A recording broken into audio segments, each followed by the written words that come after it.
plus de discernement de ta loi, de ta volonté. Seigneur, plus de toi, plus de toi, plus de toi, Seigneur, plus de toi, plus de ta ressemblance, plus que ta ressemblance, plus de toi, plus de discernement de ta loi, plus de discernement de ta loi, de ta volonté, Seigneur, plus de toi, de ta volonté, Seigneur, plus de toi, plus de toi, plus de toi, Seigneur, plus de toi, plus de ta ressemblance, plus de toi, plus de discernement de ta loi, de ta volonté, Seigneur, plus de toi, de ta volonté, Seigneur, plus de ta volonté, Seigneur, pour cette église, oui, de ta volonté, Matebo Shakababa, on va de ta volonté, Matebo Shakababa, oh,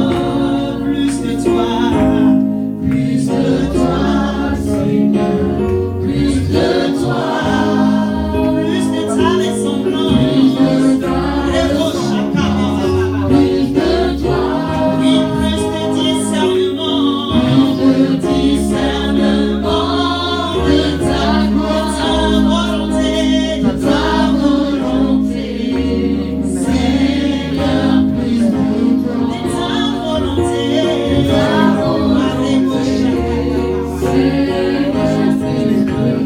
Aux acclamations, on va se lever tous. On va acclamer le roi de rois. On va acclamer Jésus ce matin.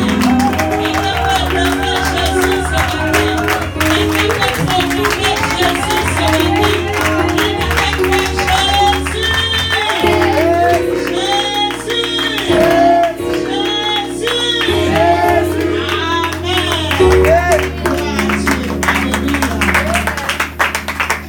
Nous restons debout. Alléluia.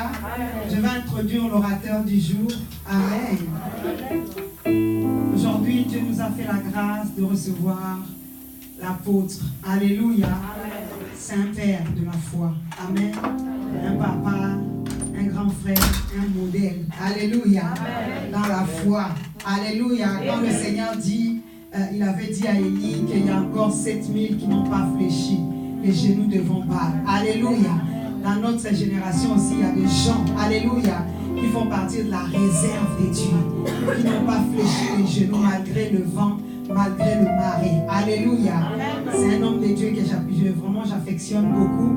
Ça fait beaucoup d'années que je le connais et on reste vraiment en communion. Alléluia. Amen. Moi, je l'appelle mon apôtre. Amen. Parce que vraiment, Dieu m'a connecté avec cet homme de Dieu. Donc, c'est l'apôtre Mosheni Rémi. Il est sous vraiment, il dirige beaucoup de missions, notamment ici en Europe, mais aussi aux Antilles, aux îles. Alléluia. Amen. Et ce matin, vraiment, Dieu nous a fait grâce de le recevoir à la maison. Est-ce que vous êtes heureux de le recevoir? Amen. Est-ce que vous êtes bénis de le recevoir? Amen.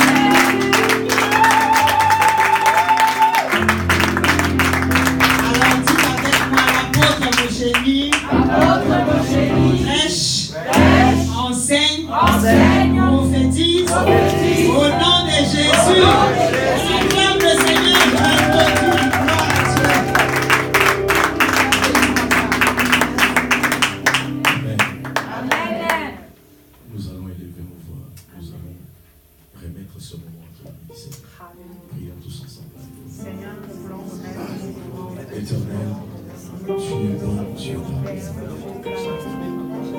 toi et après Lazare, tu savais que ce matin, je serai dans la maison, dans ta maison pour le travail.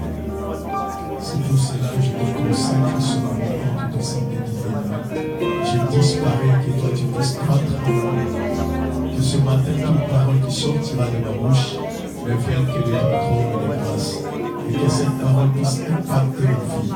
Je repose à toute influence satanique des ténèbres, à tout esprit de vol de parole qui s'élèvera pour combattre cet instant. Je le dis de l'ordre et libérer ces jetés dans le feu au nom puissant de Yeshua.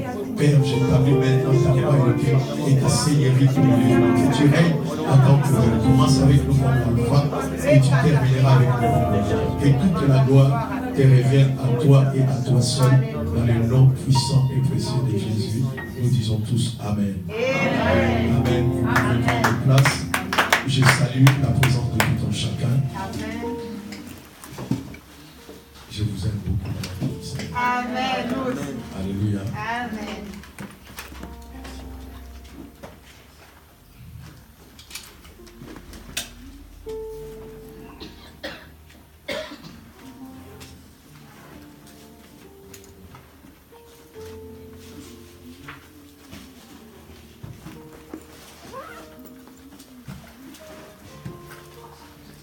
Vous savez, il y a beaucoup de personnes qui négligent les ministères de femmes. Alléluia. Amen. Je vais vous dire une chose. Vous savez, parmi les 12 apôtres que Jésus avait choisis, il y avait d'autres apôtres aussi. Amen. Parce que le frère propre de Jésus-Christ ne faisait pas partie des 12 apôtres que Jésus avait choisis. Ce n'est qu'après, ils sont venus maintenant se rassembler avec les 12. Et c'est son frère qui est devenu maintenant, ce n'est pas Pierre qui était le premier pasteur à Jérusalem. C'est Jacques, le frère de Jésus. Il a reçu la révélation, Jésus lui a dit que c'est lui qui devait conduire l'église de Jérusalem. Et à part lui, il y avait aussi d'autres frères, Gide, ainsi de suite. Mais il y a aussi d'autres apôtres, comme Barnabas, Paul. Ce sont des apôtres qui sont venus après. Mais je vais vous parler d'une femme aussi qui était apôtre parmi ces apôtres-là qui sont venus après. Amen. Alléluia. Amen. Alléluia. Amen.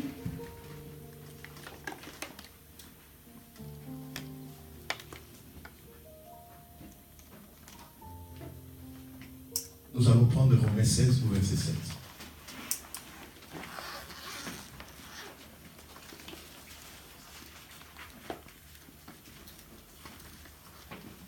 Moi, j'ai dit, l'église, c'est une école. Nous venons pour apprendre les choses de Dieu. Amen. Alléluia. Amen. Parce que le Dieu que nous servions, c'est un Dieu de principe. Amen. Si tu n'as pas la connaissance du principe de Dieu, que tu fais ou pas, tu vas toucher à l'interdit. Et là, c'est très bon. Amen. Amen. Est-ce que quelqu'un peut nous les lire? Romains 16 au verset 7.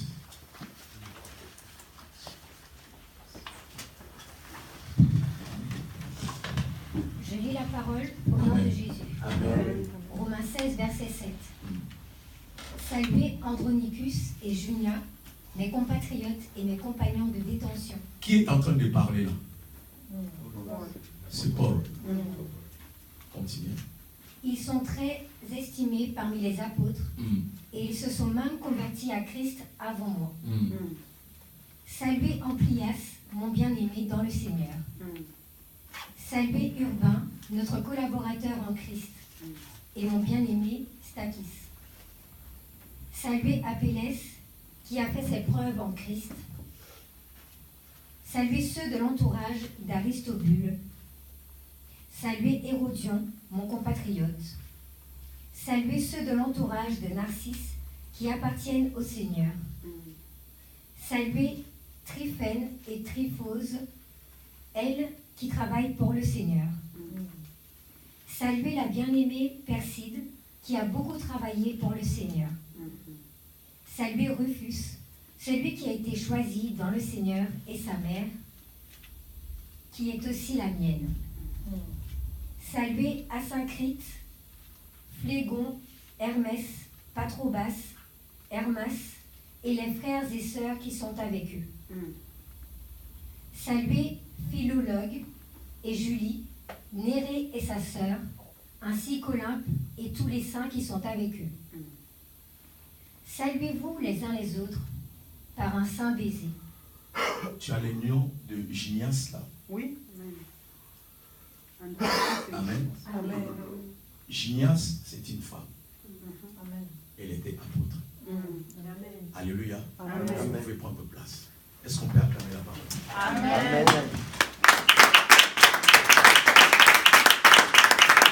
Vous savez, depuis que j'ai connu cette femme, moi elle est prophétesse. Alléluia. Amen. Vous allez voir, lorsque Paul et Barnabas, ils ont commencé leur ministère, on les appelait des apôtres. Mais un moment, pendant qu'ils étaient dans la prière, la Bible nous dit que le Saint-Esprit disait, mettez-moi Paul et Barnabas à part pour le ministère à laquelle je les appelé. Ils sont devenus maintenant, ils étaient des prophètes, ils sont devenus maintenant des apôtres. Moi, donc cela veut dire qu'ils étaient des prophètes. La mission apostolique dans la vie de Paul ou de Barnabas n'arrêtait pas le ministère prophétique qui était en eux. Est-ce que vous comprenez? Amen. Moi j'appelle cette femme, elle n'est pas seulement prophétesse, mais elle est apôtre. C'est la vérité. Cloche, elle est là, des cloches comme ta faille qui est de l'eau. Amen. Souti comme assez qui est de l'eau. Merci Saint-Esprit.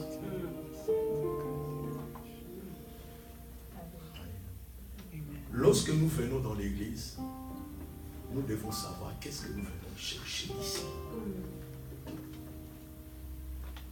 Je vais vous parler de quelque chose. Quand j'ai commencé le ministère, c'était dans la maison. Je suis aumônier, j'allais dans le bateau pour chercher les malades et ramener ces gens-là chez moi à la maison. Dans le salon, on était au nombre de 50 personnes. Un jour, je suis rentré en jeûne et prière de 40 jours. Quand je suis sorti, il y avait une sœur qui ne priait pas chez nous. Elle a ramené une femme qui ne marchait pas pendant 24 ans. Elle est venue de Kinshasa pour se faire soigner auprès de son fils qui était médecin. Et cette femme, son fils était marié avec une Antillaise. 25 ans de souffrance, la femme ne supportait plus. Elle va dire à son mari, ou moi ou c'est ta maman. Et le frère, il a pris sa maman, il est venu déposer chez une sœur qui venait prier chez nous, mais elle ne faisait pas partie de l'église. Et cette sœur, Dieu lui a parlé, il faut qu'elle puisse amener cette femme-là dans notre maison. Les dimanches, on a amené cette sœur-là. Il y avait les malades qui sont venus de l'hôpital de Blény, que je suis allé chercher. Ils étaient là. Et pendant la prière, j'ai demandé à cette femme de se mettre debout. La femme s'est mise debout. Il y avait une personne qui était malade, il est tombé par terre, évanoui. Parce qu'il a vu comment la sœur était venue. Et tout d'un coup, la sœur commence à marcher, commence à servir. Oh my God. Wow.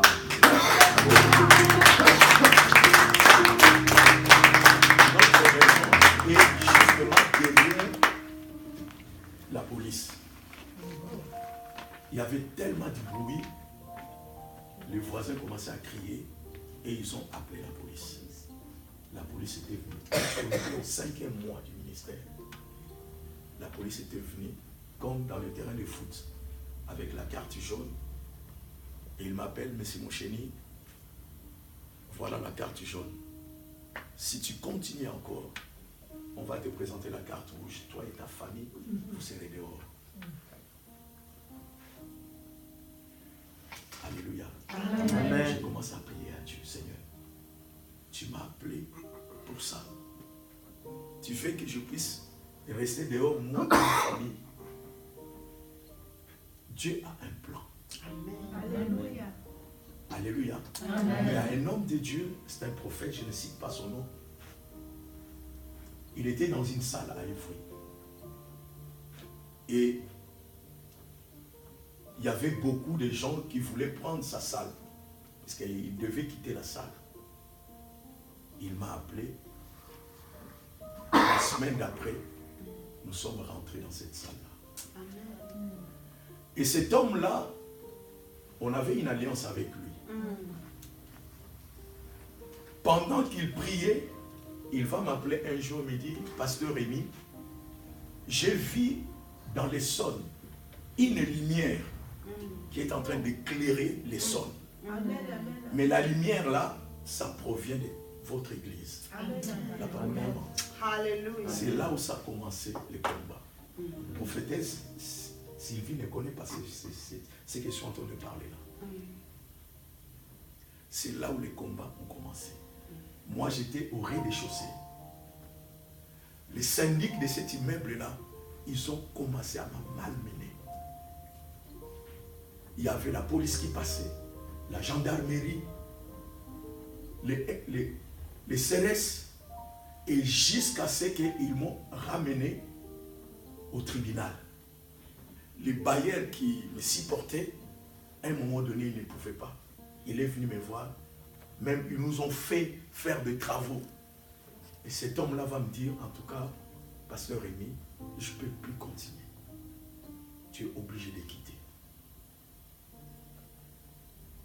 Alléluia. Amen. J'étais obligé de quitter. On est allé jusqu'au tribunal. Je devais quitter. Si je suis en train de vous parler ce matin pour que vous soyez conscientisés par rapport à l'église. L'église n'est pas une association mondaine. L'église, c'est notre héritage. Amen. Et si vous comprenez, cela veut dire quand je viens dans l'église, il faut que je sache là où je suis. Qu'est-ce que je suis venu faire là? Parce que vous savez, la peau noire, nous sommes trop sentimentales. Amen. You're preaching. L'église est là pour nous préparer à la rencontre de l'époux. Ne viens pas jouer dans l'église. Les gens qui étaient avec moi, peut-être qu'ils croyaient qu'on va continuer avec eux. Vous savez, dans le ministère, il y a des gens, quand par exemple je vais aller à Viry-Châtillon, je prends le RR à partir de Gare de Lyon. Il y a d'autres qui vont descendre, il y a d'autres qui vont monter pour que je puisse arriver à Viry-Châtillon. C'est ça le ministère. D'autres personnes telles que vous êtes là, vous allez partir. D'autres personnes vont arriver jusqu'au terminus, les jours de l'avènement du Seigneur. Amen. Mais ce qui est très important, c'est que nous puissions comprendre pourquoi nous sommes là. Et cet événement-là a fait qu'au moins 80% de l'église était restée à Évry. Parce que vous savez, lorsqu'il y a un déplacement, même vous quittez ici pour aller là-bas de l'autre côté, d'autres personnes vont rester. Au moins 80% de l'église était restée. Ce n'était pas facile. Dieu a permis qu'il y avait un blanc, un frère. On s'est vu avec sa femme en Israël. Ils sont venus me rendre visite. Ils ont dit non, non, non, nous ne pouvons pas te laisser ici. Ils m'ont pris. Ils avaient une salle à Bagnolet. Nous sommes allés là-bas, à Bagnolet. Et ce n'était pas facile. Au moins 80% de l'église était restée. Comment payer une salle à 3 000 €? Ce n'était pas facile pour nous. Dieu nous a fait grâce. Regarde ce que Dieu peut faire. Dieu va envoyer un homme américain. C'est un pasteur. Je bénis beaucoup cet homme. Cet homme, il va se retrouver avec 2 salles. Parce qu'il devait laisser une salle qu'il avait à Viry-Châtillon. Mais il fallait écrire une lettre au bailleur. Le fait qu'il n'a pas écrit une lettre au bailleur, donc le bail,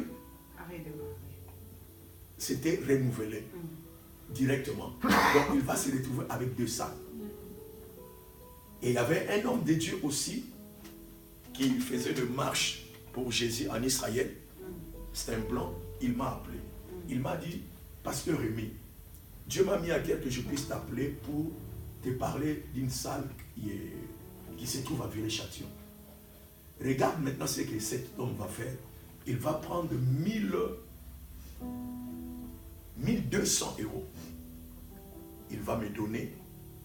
Il va dire, je te donne déjà la moitié de ce que toi tu vas payer par rapport à cette salle-là. Comme ça, le reste, toi-même, tu vas rajouter. On a rajouté, on a eu cette salle-là. Le ministère a commencé. Donc, c'est pour vous faire voir, nous étions sur 91. Nous sommes partis comme des voleurs. Donc, on nous a chassés comme des voleurs. Mais au moment où je suis en train de vous parler, il y a une église dans le même bâtiment. Au premier étage, l'église est là. Est-ce que vous pouvez comprendre? Nous, on était au rez-de-chaussée. Mais au moment où je suis en train de vous parler là, il y a une église au premier étage. Mais ils sont là. Pourquoi?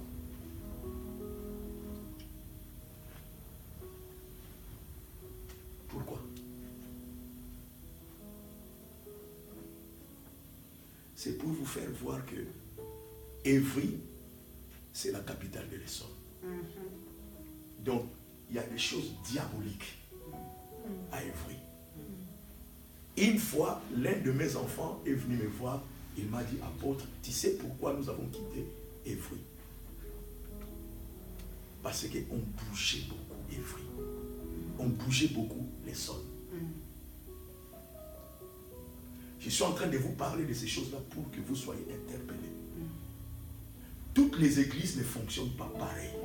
Il y avait un homme de Dieu qui allait prêcher dans une église. La nuit, pendant qu'il est en train de prier, Dieu, donne-moi le message afin que j'aille prêcher dans cette église. Dieu va lui dire, moi aussi, c'est la toute première fois que je suis invité dans cette église. Oh là là. Donc, dans des églises aussi, Dieu n'est pas là. Dans d'autres églises. Nous devons faire beaucoup très attention. Parce que les temps que nous sommes en train de passer, ce sont des temps très difficiles. Nous sommes en train d'aller vers la fin.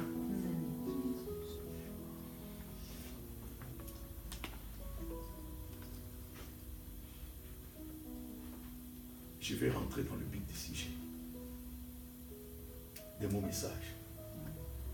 La révélation de l'endroit où tu es. Amen. J'étais en jeûne et prière. J'ai prié que Dieu puisse me donner les messages. Dieu m'a donné ce message. La révélation de l'endroit où tu es. Lorsque tu viens dans ces lieux, il faut chercher à comprendre. Je viens chercher quoi? Qui est dans cet endroit? Parce que, vous savez, nous voulons toujours recevoir la prophétie. Mais vous devez savoir, avant que Dieu puisse parler à une personne, ou à un homme de Dieu, pour l'homme de Dieu puisse te parler, Dieu t'a déjà parlé. Amen. Donc la prophétie qui viendra, qui sortira de la bouche de l'homme de Dieu, ça viendra tout simplement pour confirmer ce que Dieu t'a déjà parlé. À moins que tu sois comme Samuel. Alléluia. Amen.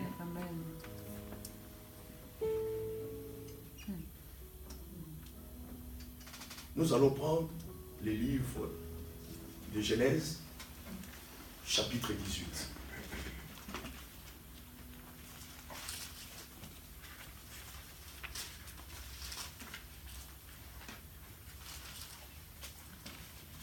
Ici, le chapitre 18 nous parle de quelque chose qui était passé dans la vie de Abraham. Dieu avait demandé à Abraham de faire la circoncision de lui-même et des gens qui étaient avec lui. Abraham n'avait pas des esclaves. Abraham avait des âmes qu'il gagnait avec sa femme. Abraham était pasteur, Sarah aussi était pasteur. Alléluia. Amen. Ils n'avaient pas des esclaves avec eux. Ici, nous allons comprendre, il va arriver après la circoncision. Abraham restait. Et il va rencontrer 3 personnes qui venaient. Lorsque les 3 personnes s'approchaient de lui, malgré la douleur qu'il avait, il va essayer de se lever pour aller à la rencontre de ces 3 personnes-là. Alléluia. Amen. Lorsqu'il va recevoir ces 3 personnes, il va les convaincre afin qu'ils puissent rester avec lui, qu'on puisse préparer la nourriture afin qu'ils puissent manger. Alléluia, suivez-moi très bien. Alléluia. Il va recevoir ces 3 anges-là. Il va courir, il va demander à sa femme de préparer la farine pour faire les matzot, le pain. Et lui-même, il va courir dehors pour aller chercher la viande. Il va courir pour chercher la viande que lui, il a voulu récupérer, la viande va fuir. La viande va, cette brebis-là va aller rentrer dans l'endroit où on appelle la grotte de Macpéla. Abraham va rentrer. Je reviendrai pour vous faire comprendre pourquoi cette grotte, à la fin des comptes, c'est Abraham qui va acheter ça. Yes, sir. S'il a acheté ça, ce n'était pas pour Oh rien. my God. Clocher n'a de gloire. Si Abraham va acheter cette grotte, parce qu'il a compris avec quelque chose. Mais bien aimé, si tu n'as pas la vision, c'est difficile de comprendre celui qui a la vision. Abraham avait suivi cet animal jusqu'à la grotte de Macpéla. Il est rentré. Quand il est rentré, il a senti l'odeur de Gan Eden.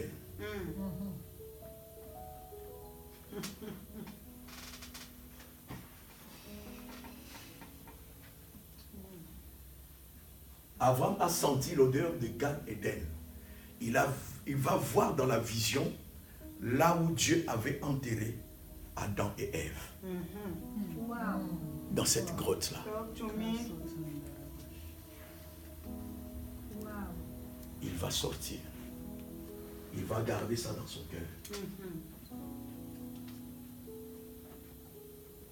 Il est venu, il a préparé. Il a donné à sa femme. Ils ont donné la nourriture aux invités. Ils ont mangé. Alléluia. Amen. Ils sont partis. Ici, au chapitre 22,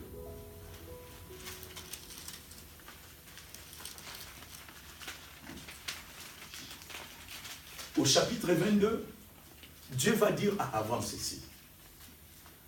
Dieu mit Abraham à l'épreuve et lui dit, à Abraham, et il répondit, mais voici. Dieu dit, prends ton fils, ton unique, celui que tu aimes, Isaac, va-t'en au pays des Moricha.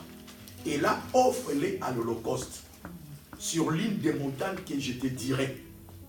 Si vous lisez très bien dans la Bible, vous allez comprendre, Dieu n'a jamais montré à Abraham cette montagne. Et il va lui dire tout simplement, allez-y. Moi, quand tu vas arriver, moi je te montrerai cette montagne-là. Amen. Alléluia. Amen. Il a pris ses serviteurs, il a pris son fils Isaac avec le bois. Ils vont partir. Mais lorsqu'ils vont arriver maintenant au pied de cette montagne-là, il n'y avait qu'Abraham qui a vu ça.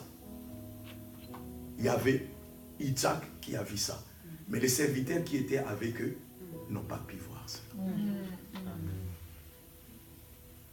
Abraham va demander à ses serviteurs de rester là. Moi, je vais aller avec l'enfant. Nous allons adorer l'Éternel. Ils sont montés sur la montagne pour pouvoir adorer. Alléluia. Après tout ce qui s'est passé là-bas, Il y a une chose qui est très importante. Lorsque Abraham a soulevé les couteaux pour pouvoir tuer Isaac, la Bible ne nous dit pas qu'il y avait une voix qui a parlé, qu'aujourd'hui, je vis que tu m'aimes. La Bible nous dit qu'aujourd'hui, je vis que tu me crains. Alléluia. Amen. Quelqu'un qui craint, il a automatiquement l'amour avec lui. Amen. Tu peux avoir l'amour, mais sans avoir la crainte en toi. Mais quelqu'un qui a la crainte, automatiquement, il aime. Alléluia. Donc nous aimons beaucoup Dieu, mais nous n'avons pas la crainte de Dieu. Dieu, quand on parle de la crainte n'a rien à voir avec la peur. C'est notre papa, on ne doit pas avoir peur de lui. Nous devons avoir la crainte du péché. Nous aimons Dieu seulement parce qu'il nous bénit. Et cela suffit. Nous devons avoir la crainte du péché dans notre vie. C'est très important. Alléluia. Amen. Donc Amen. ici, au chapitre 22, c'était la ligature d'Isaac. Mais vous allez voir au chapitre 23, nous sommes en train d'aller petit à petit pour que vous puissiez comprendre. Au chapitre 23, on nous parle maintenant de la mort de la femme d'Abraham qui s'appelle Sarah, la maman d'Isaac. Essayez un peu de voir le chapitre 22. Abraham va monter avec Isaac sans avoir parlé à sa femme que Dieu m'a demandé d'aller offrir ton fils. Il va monter avec cet enfant-là. Lorsqu'il va descendre, après, la maman va mourir.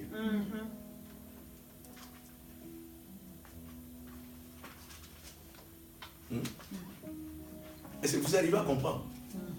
Abraham est monté avec Isaac sans pour autant parler à sa femme. Ils dormaient sur le même lit.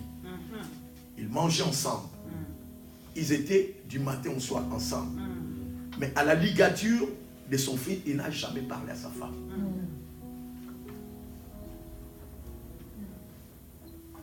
Au chapitre 23, on nous parle maintenant de la mort de Sarah. Je vous laisse les points d'interrogation. Nous allons rentrer maintenant dans le chapitre 23. Ici, Sarah mourit à Kirjat Arba, qui est Hébron, dans le pays de Canaan. Et Abraham vint pour mener deuil sur Sarah et pour la plairer. Au verset 3, la Bible nous dit, Abraham s'éleva de devant son mort et parla ainsi au fils de Heth. Je suis étranger et habitant parmi vous. Donnez-moi la possession d'un sépulcre chez vous pour enterrer mon mort et l'ôter de devant moi. Au verset 5, la Bible nous dit, le fils de Heth répondit à Abraham en lui disant, écoute-nous, mon Seigneur, tu es un prince de Dieu au milieu de nous, enterre ton mort dans celui de nos sépulcres que tu choisiras. On a demandé à Abraham de pouvoir enterrer sa femme dans l'un des sépulcres qu'on lui a présenté, qu'on va lui présenter. Alléluia. Mais Abraham n'a pas voulu. Est-ce que vous comprenez? Pourquoi Abraham n'a pas voulu?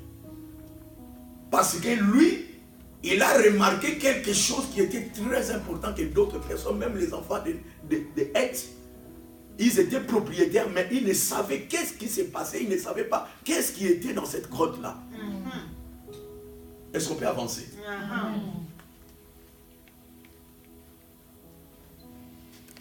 Enterre ton mort dans celui de nos sépulcres que tu choisiras.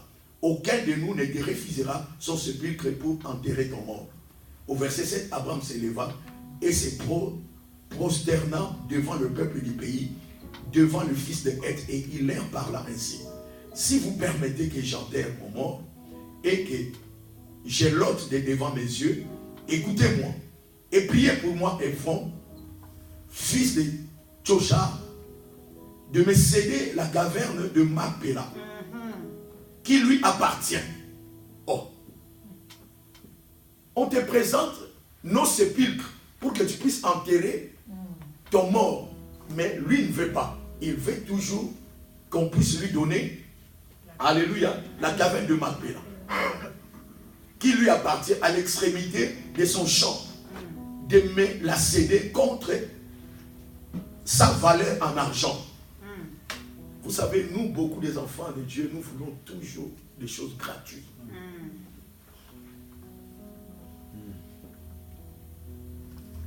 Quelque chose de valeur, il faut donner. On reçoit que lorsqu'on donne. Et les patriarches, ils ont compris cela. Abraham, il a dit, je veux en contrepartie vous donner de l'argent à la place. Les Hétiens répondit à Abraham en présence de fils de Heth et de tous ceux qui entraient par la porte de sa ville. Non, mon Seigneur, écoute-moi. Je te donne le champ et je te la donne, la caverne qui est. Je te la donne aux yeux du fils de mon peuple. Enterre ton mort, Abraham se prosternant devant le peuple du pays et il parla ainsi à Évron en présence du peuple du pays. Écoute-moi, je te prie, je donne le prix du champ, accepte-les de moi et j'enterrerai mon mort.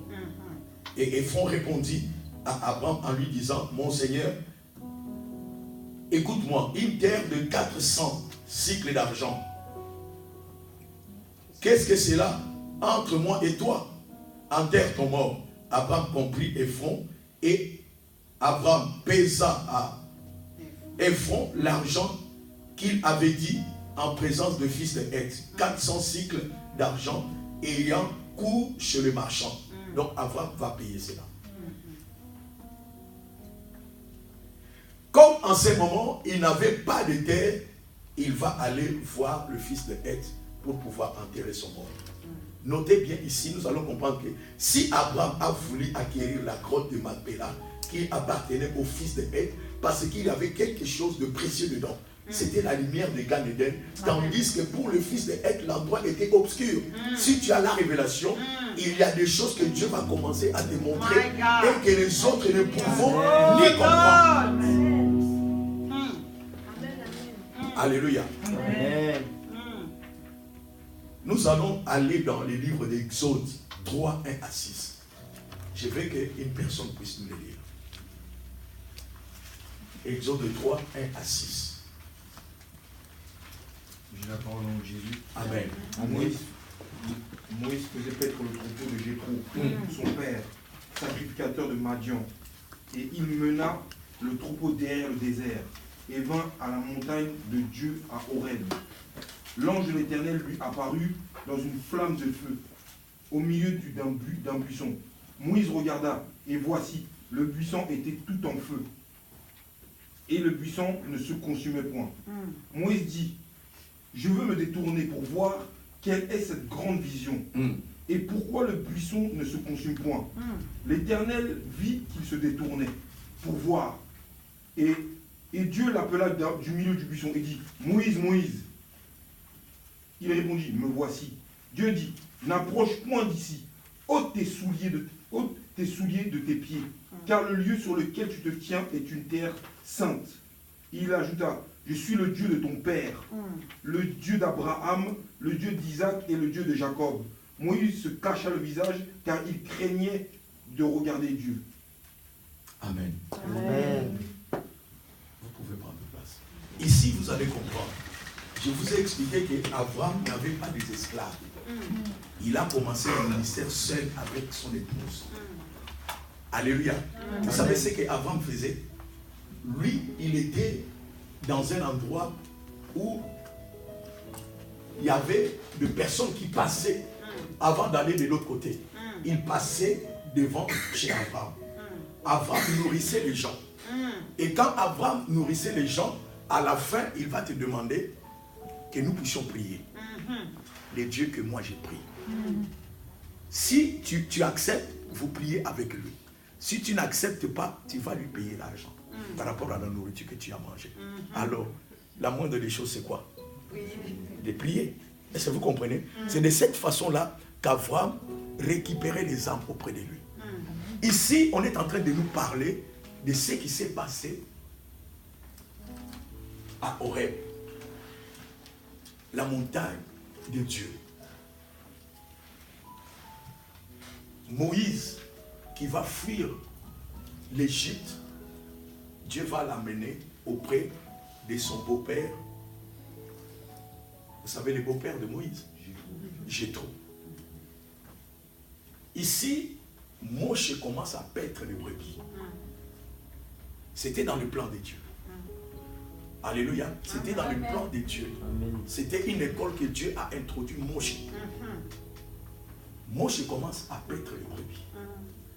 Ce qui va se passer maintenant, l'un de brebis va fuir. Les brebis là avaient besoin de boire de l'eau. Il va fuir jusqu'auprès de la montagne de l'Éternel, à Mont Horeb. Moïse va courir pour aller chercher les brebis. C'était dans le plan de Dieu. Moïse va récupérer les brebis. Il a compris, ah, tu as fui parce que tu avais besoin de l'eau. À cause de ce que Moïse a fait, il a laissé tous les brebis à côté pour aller chercher ces brebis-là. Dieu lui a dit de la même manière, occuper de ces brebis. C'est toi qui vas s'occuper maintenant de mon peuple. Mais il y a une chose que nous devons comprendre. Ici, Moïse, il va voir le buisson ardent qui était allumé, mais le feu ne se consumait pas. Le buisson était en forme de chandelier.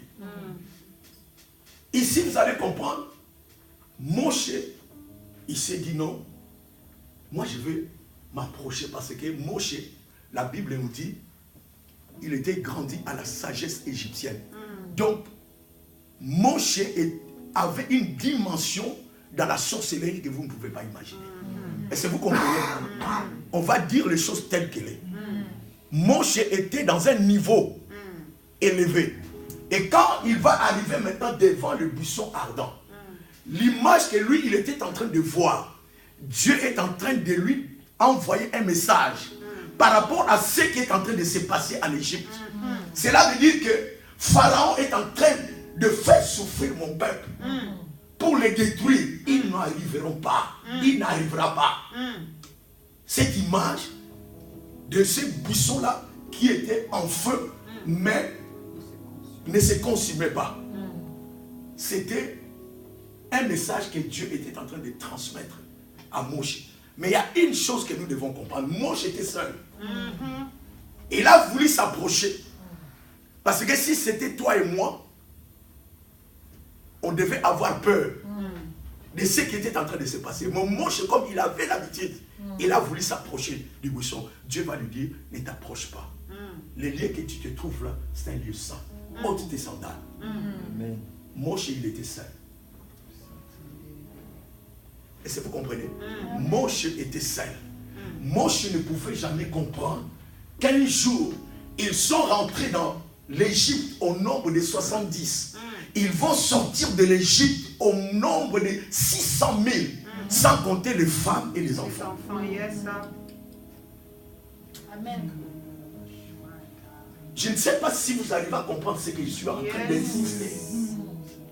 Abraham était seul. Il avait acquis des âmes. Lorsqu'il a combattu les 5 rois, il n'a pas pris les militaires qui venaient de l'autre côté. Ce n'est que les âmes qui étaient avec lui. Ici, Moïse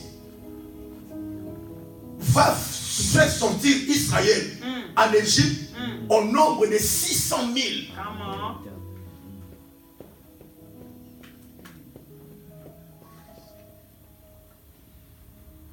Il n'y a pas une petite église. Il n'y a pas de grands serviteurs.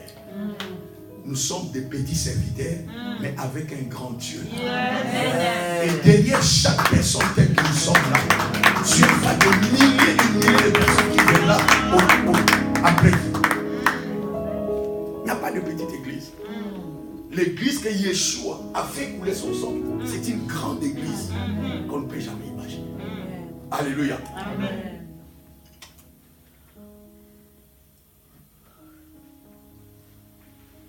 Donc Dieu était en train de montrer à Moïse la souffrance, l'esclavagisme qu'il endurait, car ce que Moïse pensait que les Égyptiens allaient être anéantis physiquement et spirituellement. Voire même de nos jours, les nations veulent anéantir le peuple juif, ils n'arriveront pas. Jamais. Alléluia. Amen. Ils n'arriveront pas.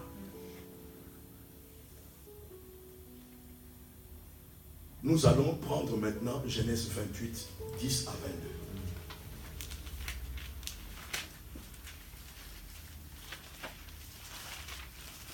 C'est là où le thème de mon message. Genèse 28.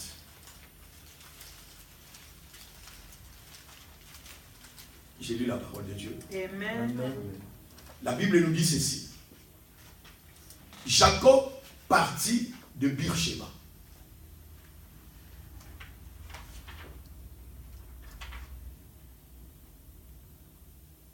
Et s'en alla à Charan. Il arriva dans un lieu où il passa la nuit. Ici, vous allez comprendre, il y avait un problème entre Jacob et Ésaü, son frère. C'était le problème de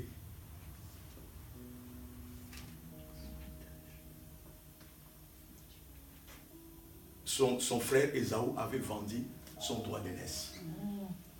Vous devez savoir, beaucoup de gens interprètent mal qui était Jacob, que c'est un voleur.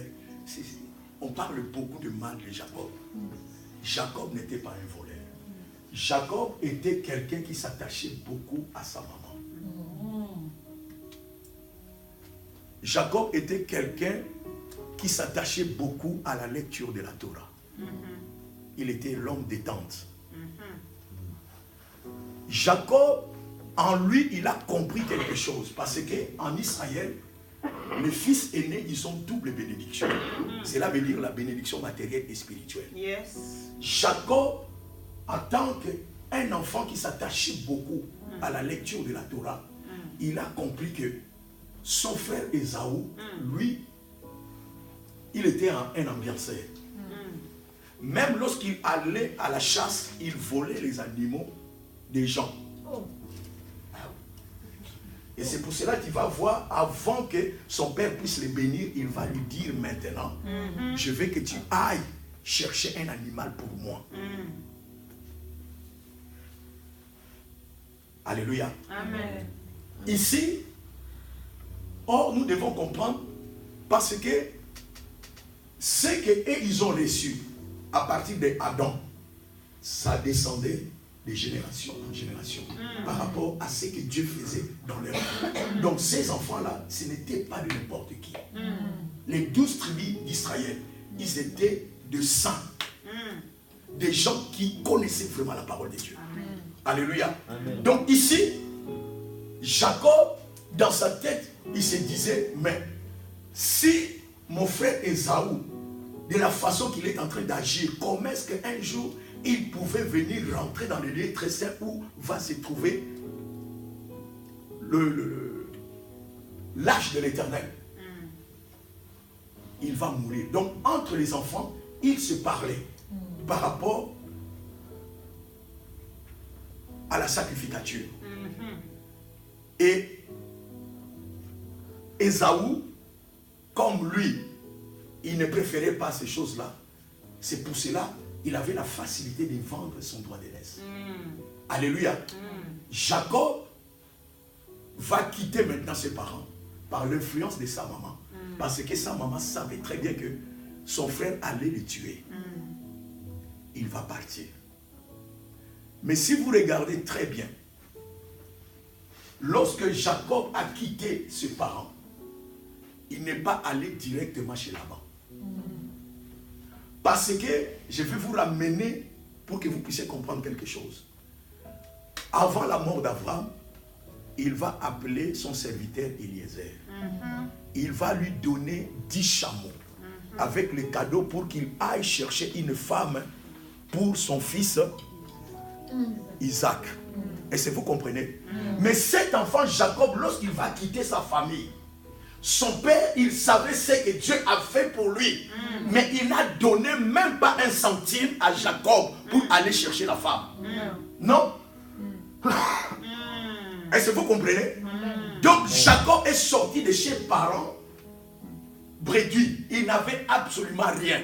Donc il fallait maintenant écouter les directives de Dieu. Il va aller rester 14 ans pour lire la Torah auprès de Hébert, le petit-fils de Noé. C'est là-bas qu'il va prendre les directives. Hébert va lui demander d'aller dans un endroit. Quel endroit? Quel endroit que cet enfant doit y aller? Je vous ai parlé de la ligature. Alléluia, de la ligature d'Isaac. Abraham, Dieu va demander à Abraham d'amener Isaac sur cette montagne d'Horeb. Et vous allez voir ici, Jacob qui n'avait absolument rien, va aller rester 14 ans dans la tente de Hébert pour avoir les directives de Dieu.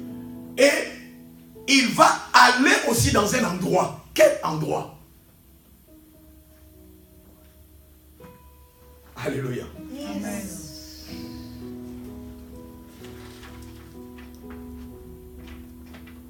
Quel endroit? C'est la montagne de Moria que Dieu a choisi pour le sacrifice d'Isaac, qui était l'image des choses à venir que le Messie devait accomplir sur le mont Golgotha pour toi et moi. Alléluia. Ici, nous allons comprendre que cet enfant va arriver maintenant dans cet endroit. C'est le même endroit que son grand-père a voulu tuer son père. C'est cet endroit qu'on est en train de nous parler. Mais il y a quelque chose qui va se passer. Cet enfant va prendre une pierre et va mettre sous son chevet. Claude de de palme. Alléluia. Il va mettre seulement une pierre pour qu'il soit préservé des animaux qui pouvaient l'attaquer. Essayez de comprendre. Une pierre pour se battre avec un groupe des animaux qui peuvent t'attaquer. Hein? Est-ce que ça se fait?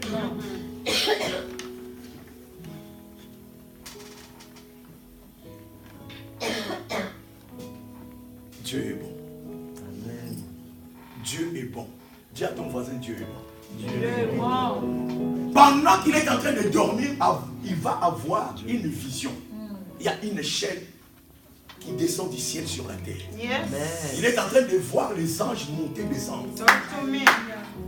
Et lorsqu'il va arriver, écoutez-moi très bien, lorsqu'il va arriver dans cet endroit, les anges vont parler à Dieu que le soleil vient d'arriver.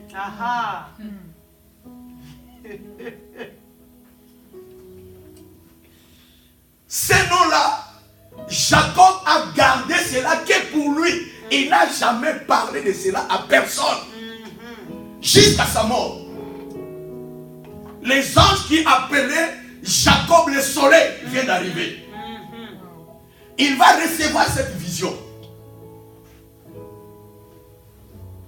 Comme il n'avait rien pour le mariage, je veux que nous puissions lire. Alléluia. Amen. Et de cet endroit, c'est le même endroit où il y a eu la construction du temple du roi Salomon. Et à l'avenir, c'est là aussi le même endroit qu'il y aura la construction du troisième temple. C'est le même temple. Alléluia. Amen. Pourquoi mourir? Dans Genèse 28, 10 à 22 nous dit ceci.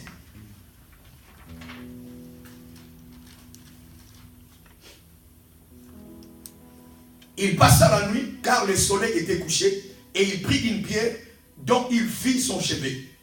Et il se coucha dans ce lit-là.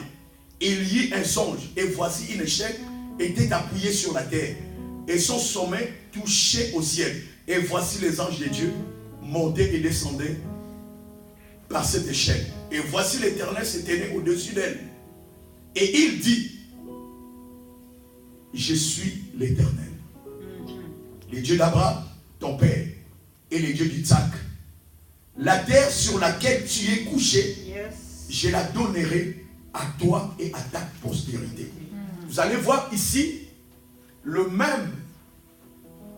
même bénédiction que Dieu a donnée à Abraham, ça va descendre d'Abraham à Isaac. De Isaac maintenant à Jacob. C'est au travers de Jacob que cette bénédiction devait s'accomplir. Vous savez pourquoi? Vous savez pourquoi? Parce que c'est au travers de Jacob qui devaient naître les 12 tribus d'Israël.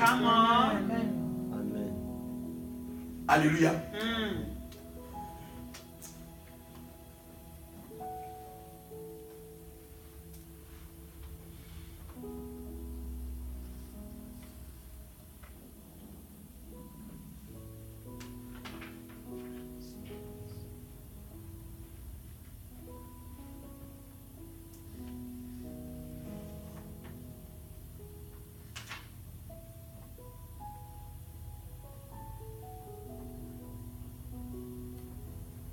Je suis avec toi, je te garderai partout où tu iras. Et je te